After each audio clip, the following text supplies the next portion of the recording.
The taste of glue, a wife's last stand. The silence in the house was a heavy, unwelcome guest, thick as morning fog. My husband, Julian, had just stumbled in from another of his business dinners, his expensive cologne battling a faint, sweet floral perfume, a fragrance that smelled like a brazen, alien confession. He collapsed onto the bed, the mattress groaning a weary complaint, without even bothering to wash away his night. The gentle hum of his snoring was a mocking lullaby for a fool. I moved with the practiced, quiet grace of a wife of 40 years, tidying the debris of his deceit. His old laptop glowed on the coffee table, a sinister omen. Julian never used email, he always preferred a call. But there it was, an email, open in plain sight, a digital ghost. A morbid curiosity, a feeling that was both wrong and desperately necessary, pulled me toward it. The message was short, a mere handful of words that detonated my worlds. "You were incredible tonight, Dad."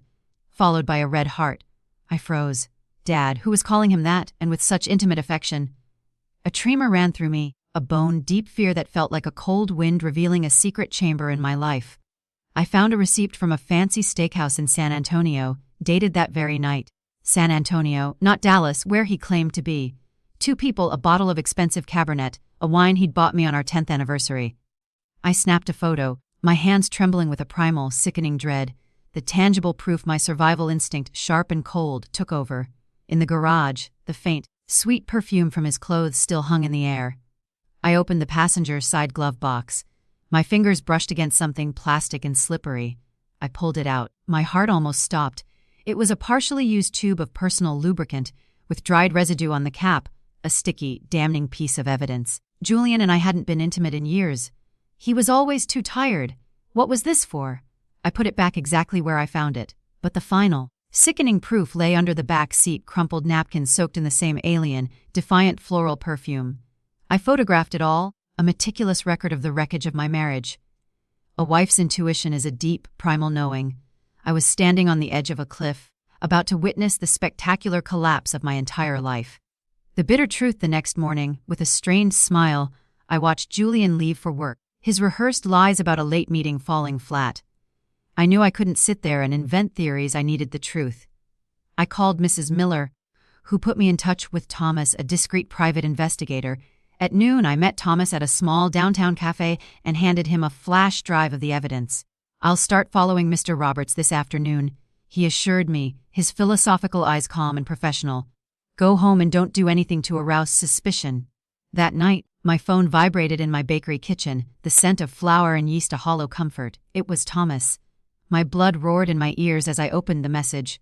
It was a photograph. Julian in his light blue shirt, holding hands with a woman and entering a fancy restaurant. I zoomed in. My heart stopped. It wasn't a stranger. It was Allison, my daughter-in-law. In the subsequent photos and a horrifying video, they didn't look like in-laws. They looked like couple, sharing an oddly tender gaze, a toast, a conspiratorial laugh.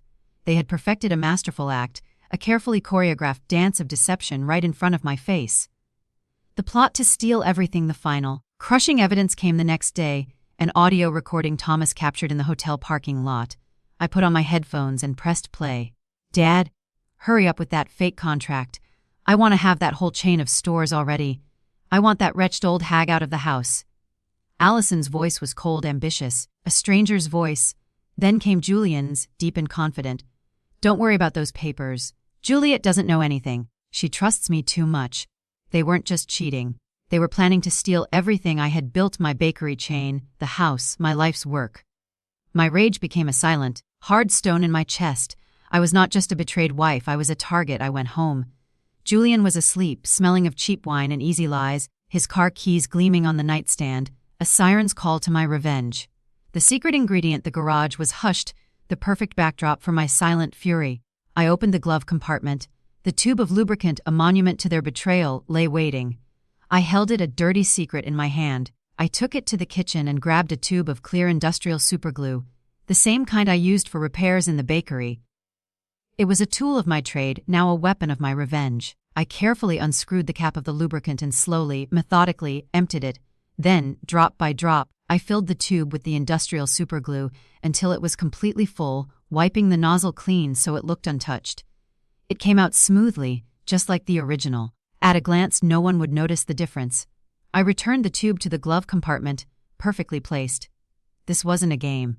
This was the first, silent step toward justice. The next morning, I told Julian I was leaving for Nashville to sign a big contract. His eyes, though feigning concern, shone with relief. He wanted me gone. I smiled, nodded, and walked out, leaving the stage set for my two traitors. I drove straight to the bakery, but my focus wasn't on flour and vanilla. I waited, the rage in my chest a controlled fire, knowing that two villains in their eagerness would soon discover my special, sticky new formula. I was at the bakery, my phone face up on the counter, the smell of fresh dough a faint, grounding presence. I wasn't kneading, I was waiting. I knew Julian and Allison were eager for my trip to Nashville, a perfect window for them to finalize the theft of my business and solidify their twisted affair. I jumped when the phone finally rang. It wasn't the Detective Thomas. It was Daniel, my son. Mom, where are you? You said you were going to Nashville, but I called the delivery manager and she said you haven't left. His voice was tight with worry. I took a breath. This part was hard but necessary. I'm fine, sweetie. I just stayed a little longer to check some invoices. Listen, I need you to do something for me. Something important, but you have to trust me completely. I instructed him to go to the house, retrieve the thick envelope I had hidden beneath old family photos in the dresser, and take it to the law firm of Peterson and Lane, our family attorney. Don't open it, don't read it. Just tell them I need to schedule an urgent meeting for tomorrow morning and that everything they need to know is inside. Daniel, bless his trusting heart, agreed without question, though I could hear the confusion in his voice. I knew the moment he delivered that package, Julian and Allison's plan would be stopped cold. The call I hung up, heart pounding. All that was left was the bait, and I didn't have to wait long. Around 4:00 p.m., my phone screamed with an incoming call from Julian. I silenced it and stared at the screen, a grim smile forming on my face. He tried again and again.